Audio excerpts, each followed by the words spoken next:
This program is sponsored by the Church of God International and supported by our viewers. Donald Trump, of all people, came down the escalator with his wife at the Trump Tower, announcing his candidacy to run for the President of the United States. At that time, most of those in the media, as well as those of the political establishment, never thought he had the slightest chance of being elected over his opponent, Hillary Clinton. No, the globalists, they thought it was a sealed deal. But astonishingly and shockingly, to everyone's surprise, he was able to win the election, stunning the political establishment as well as most inside the mainstream media, even including all the pollsters. It was a jaw-dropping moment for many who fully intended the globalists to secure their stranglehold on the United States. But it didn't happen. Instead, a populist movement emerged under the slogan of Make America Great Again. However, an enormous unleashing of counter forces emerged, attempting to impinge and stifle the elected administration's efforts to conduct its nationalist agenda against the influence of the globalist establishment. This obstructionist movement insists America was never great, so it cannot be made great again. So is this true? America was never great? What is the context of greatness we're talking about? And how does that relate to the Bible? Well, stay with us as we explore this question and attempt to define what God describes as greatness.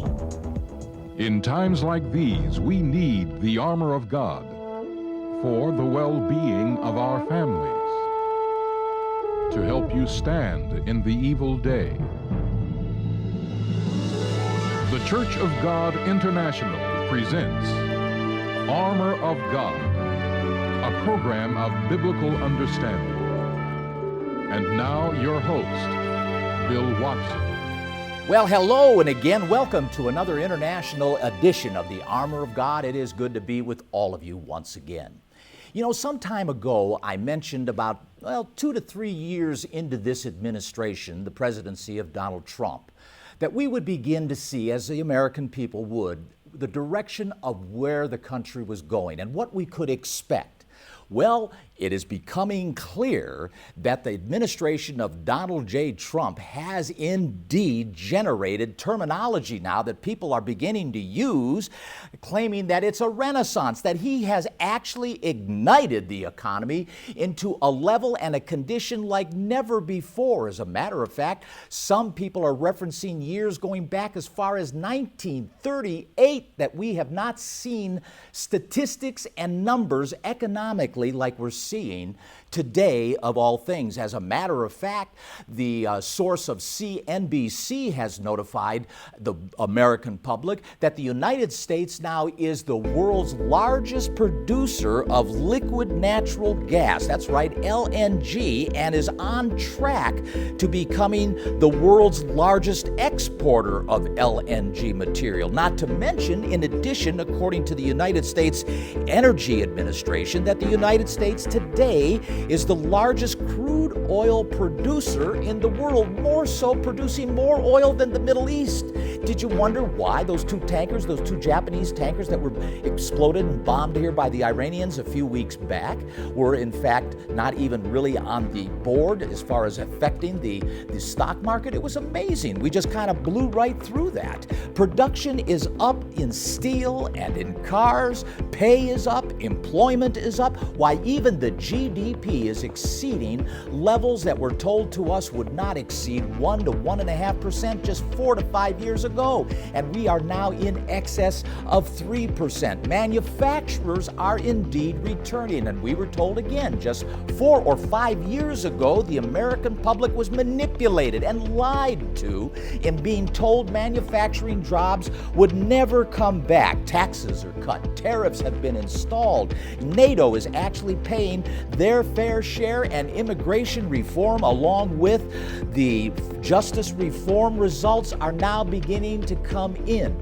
Even abortion is being affected to a certain extent. And I know there are some states that are trying to accelerate the abortion laws, but there are a handful of states that are actually trying to pass heartbeat laws, where if a heartbeat is detected, a baby will not be legally able to be aborted. So these are all material returns and reforms that we're beginning to see, results that have actually been happening, and people are actually beginning to feel some of this. The slogan has been, that's underscoring much of this production and much of these results, promises made, promises kept. And consequently, we have seen excitement. We have seen people become energized. Why, they are just enthused beyond description in some cases. Why, it has generated crowds of 20,000 plus people filling auditoriums at President Donald Trump's campaigns and so forth. I mean, you are seeing what is considered to be by some an actual movement. But some claim America has never been great. Well, we're going to go ahead and talk a little bit about that and try to unpack this accusation, this observation, this statement with some more detail as we proceed into the program here. But before I do, let me interrupt myself, as we normally do, to present to you our free offers. That's right, we have two one-hour presentations, CDs titled, one of them, Modern Day Parallels of Israel's Sins, and a second one called Amos, an Ancient Messenger for North America. Both of them are free for the asking. All you've got to do is dial 888-578-8791 or hit us on that website at www.cgi.org. Both of these presentations will take you deeper into the voices of the prophets to essentially tie you into and connect you up with some of the things that God, through those prophets, wants us here in North America to be very, very aware of. Don't forget also that we have our CGI digital network app available on Roku as well as Apple TV. You can also download it through the Apple App Store as well as the Google Play Store and the Amazon application store as well. All of those sources are easy for you to be able to obtain and consequently get this digital network app that is very well designed to make your access to our products very easy. So don't forget now this free offer that we're offering. And oh, by the way, let me interrupt myself about the webcasts and remind you that on our website we have webcasts listed and scheduled throughout the week at different times of the week. All you've got to do is go there to our website, hit that link on the webcasting word. It'll drop down, give you the schedules and so forth of who's speaking on what subject on what day. So go ahead and do that at cgi.org, and don't forget about these two offers that we're offering you free of charge on today's program here at 888-578-8791. Now, back to the program. Obviously here, President Donald Trump is turning Washington, D.C., I think it is obvious to many people, upside down. I mean, his unorthodox ways of disrupting the normal, orthodox, established political circles of Washington have been almost, in some cases, comical to see how some of these people are reacting and responding to some of these unorthodox ways of his as he expresses himself through the management of his administration. But the fact of it is, it's generated a lot of comments from people who claim that America is great. Why, we're making it great again, while others are in essence saying, no, America was never great. They were never great. And sadly, much of this comes from the spectrum, the political spectrum on the left, who are looking to and claiming that, look, all you've got to do is consider the fact America has a lot to answer for. I mean, look at the sordid history of our violations of human rights or the transgressions of particular social justice issues. Why, they're too numerous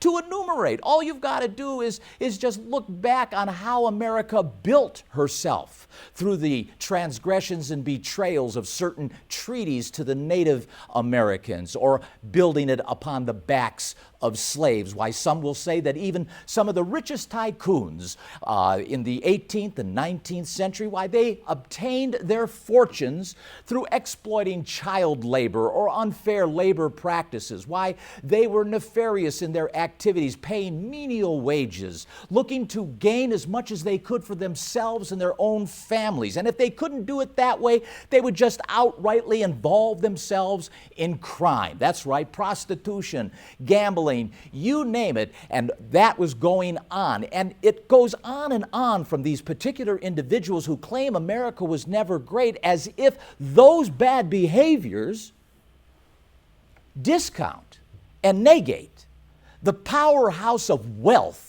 and material blessings that have now, over the last 2.5 years, manifested themselves on the open market for you and I and all those here in the United States to benefit from. Why, it's as if, well, because we behaved bad in the past, that, well, this doesn't count, that we have to dismiss it or at least be ashamed about it. Well, my friends, let me say this and suggest this, conflating the issues here. Let me just mention this, and I'm going to say something that may perhaps upset some of you. But nevertheless, I want you to take a look at this and be brutally honest with yourself and look at what I'm suggesting here. And that is, America has never been morally great in its history. The really astonishing statement that is, it shouldn't be all that astonishing.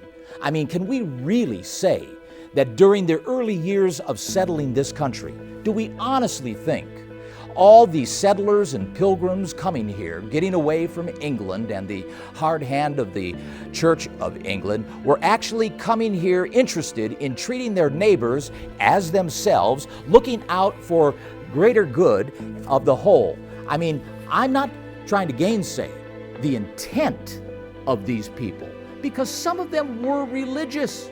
Admittedly, they were very religious people in that sense, but that still doesn't make them good people.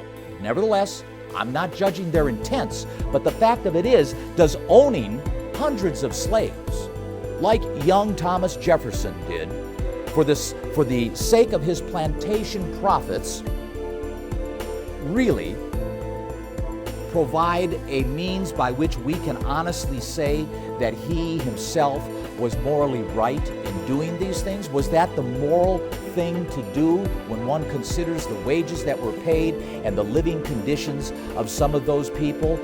If we're brutally honest with ourselves, you must admit that it's highly, highly doubtful that one who commits adultery with a slave girl and has her bear children for him while he's still married is morally right. We could go on and on about how we treated the Indians and the multiple treaties that were indeed broken by the United States government, and in some cases, even the genocidal activity that the United States Cavalry undertook against so many of the Native American tribes. Or how about how we conducted violent crimes within our cities throughout the 19th and 20th centuries. Oh yeah, organized crime, the mafia, the crime families like the Dolans, the Fratianos, the Gambinos, or how about Joey the Clown Lombardo, or little Nicky Scarfo, or how about Scarface Capone himself, or let's say the KKK. What about them? All of these union rumbles and gambling that fostered prostitution, or more murders or massacres like what happened in 1929 with the St. Valentine's Massacre, thievery, all kinds of extortion, bribery, ongoing white-collar crimes such as Ponzi schemes, of which, like Bernie Madoff, the poster child of that type of system and type of methodology of robbing people of their retirements and so on, occurred.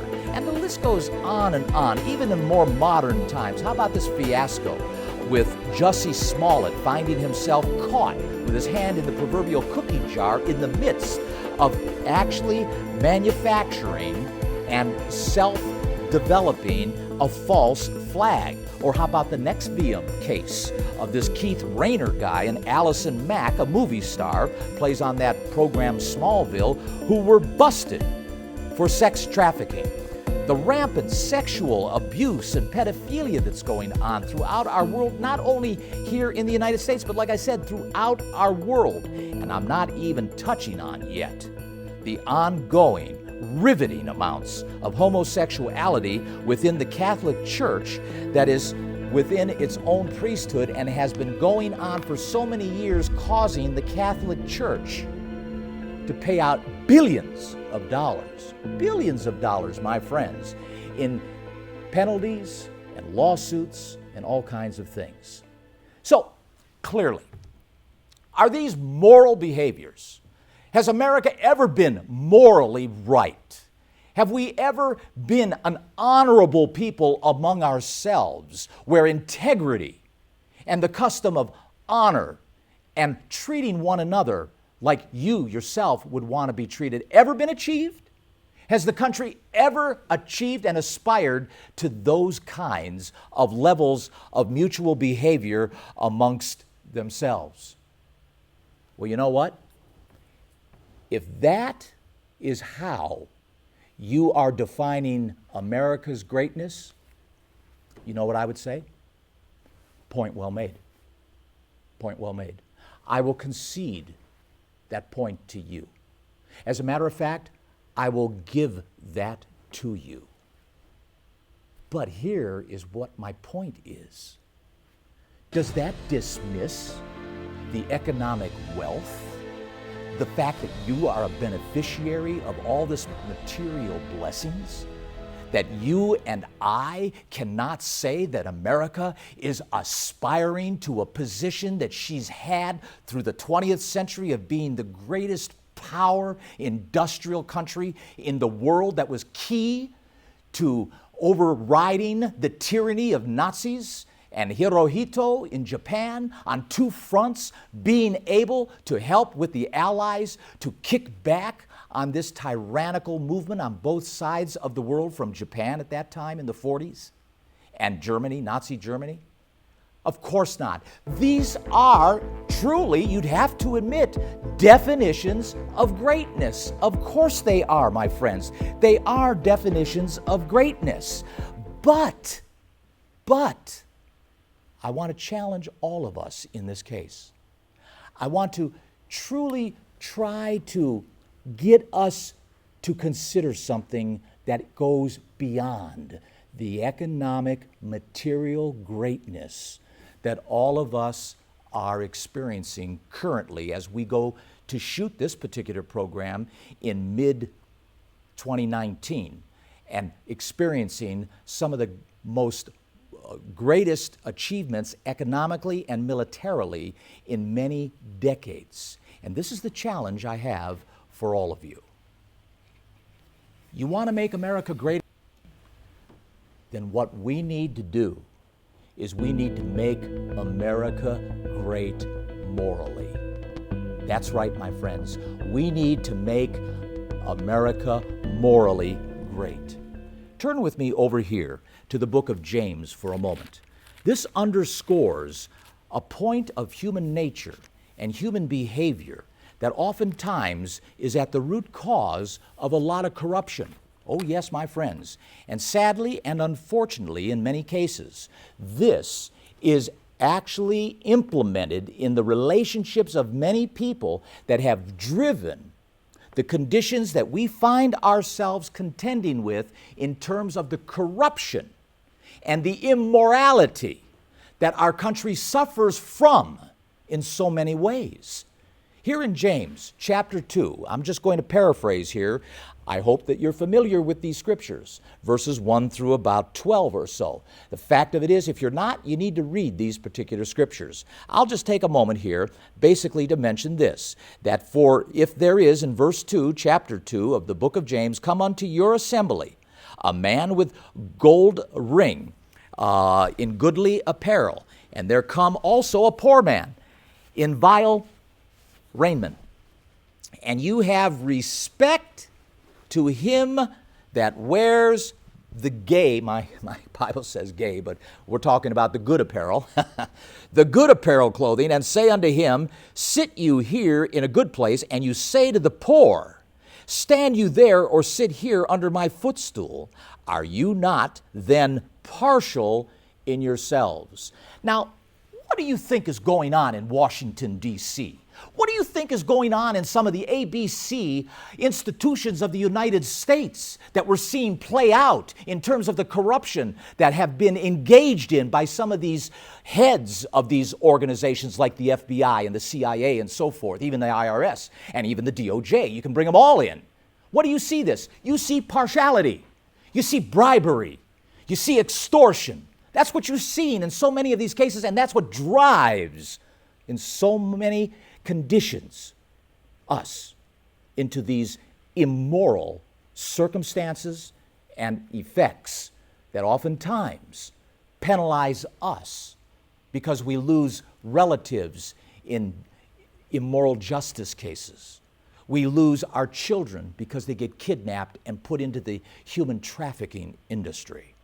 We see relatives murdered, like a couple of these politicians here lately. They're not quite sure whether or not they've been murdered or they committed suicide. It seems like some of them are really, though, falling like ducks, one after another. We just recently had two more former Republican, I think they were senators or congressmen, who allegedly have been murdered. At least that's the first initial blush of the assessment of their particular condition. So, my friends, hear what is being told to us in the book of James. We have to stop that.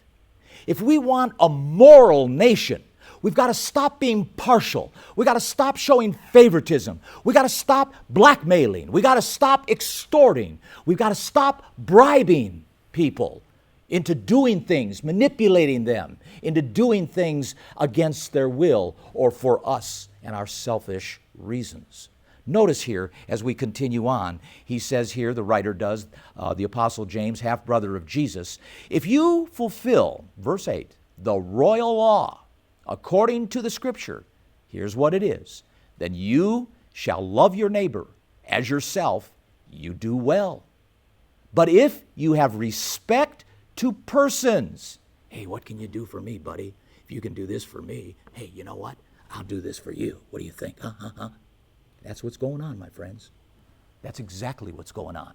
And what James is saying here is, look, if you have respect toward persons, you commit sin and are convinced of the law as transgressors. Oh, yes, you are, my friends. He goes on here, and he says in verse 10, for whosoever shall keep the whole law and yet offend in one point is indeed guilty of all. Notice what Jesus says over here in Luke chapter 12. In the book of Luke and in chapter 12, I want to point something out because Jesus is in conversation with a young man talking to him about dividing up his estate with his brother fairly. And Jesus mentions something here in Luke 12 and in verse 15. And he says very simply, notice this, and he said unto them, take heed and beware of covetousness, for a man's life consists not in the abundance of things